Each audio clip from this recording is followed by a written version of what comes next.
And what do you think we should do regarding farming, regarding raising animals, regarding seeds, regarding all that stuff? Do you think it would be a better investment for somebody to really get into farming or at least involved, with the community? Definitely, that's my short answer. I'll tell you though why that's an important question, because even just going back to what we were talking about, can you really match nature? Well, imagine that somebody is deficient in vitamin D, or they're just deficient in just red light in general. So if they get heated by far infrared, or they get red lights in their home, their health will improve, no doubt. But it'll never match what the sun can give you.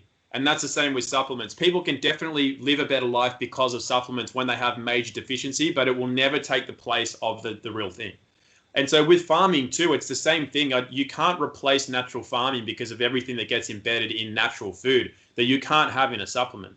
Even if it's a natural supplement, if you get all organic, greens, for example, and you dehydrate it, make a powder out of it, and then you mix it into a drink and drink that, it's still not the same as having an organic vegetable. It just can't be, because the ionic charge is lost once the water is gone.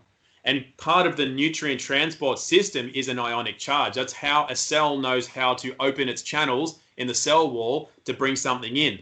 It's by the minerals with their positive and negative charge. It tells the cells how to bring things in.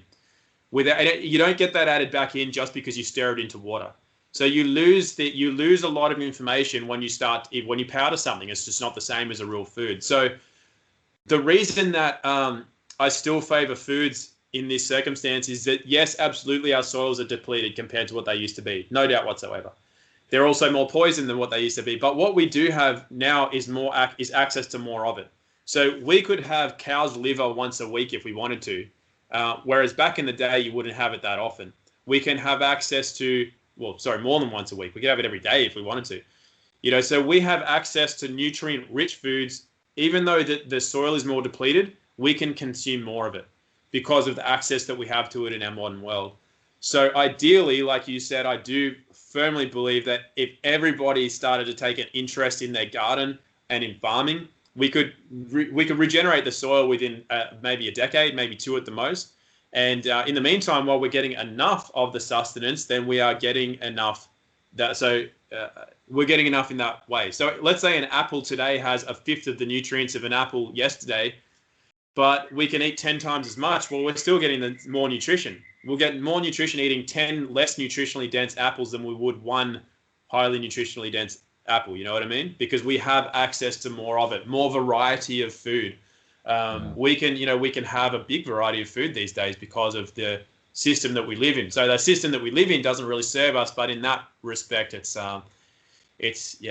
helpful in that way. But as I said, in order to start decentralizing things, bringing it back to community, and for people taking more self-responsibility, looking less to biohacking ideas and products and protocols and just getting more stuff into the garden, they'll find that their health will increase a lot more, and their vitality. But also, the thing that you can't measure, you can't quantify, is I'll just call it the part that's in touch with your inner self and a higher purpose. It doesn't come from the biohacking world. It's all about the physical realm.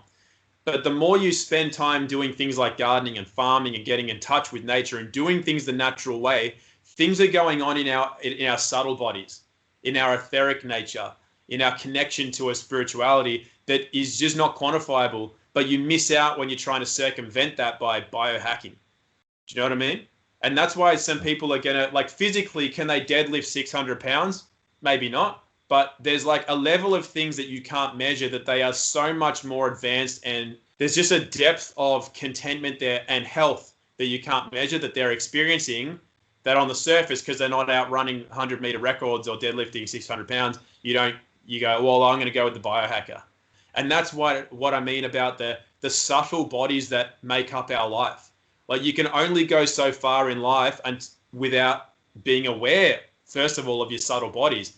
And then from being aware, it's being more attuned with them. And from there, it's growing into them. And that's why people will go and move away from society and live on top of a mountain, whatever, because they're like, I don't need to do it. I don't even need to eat anymore. I'm getting all of my energy from the sun, for example. And they're just growing into these bodies that most people aren't even aware that they have, because they're cut off from them.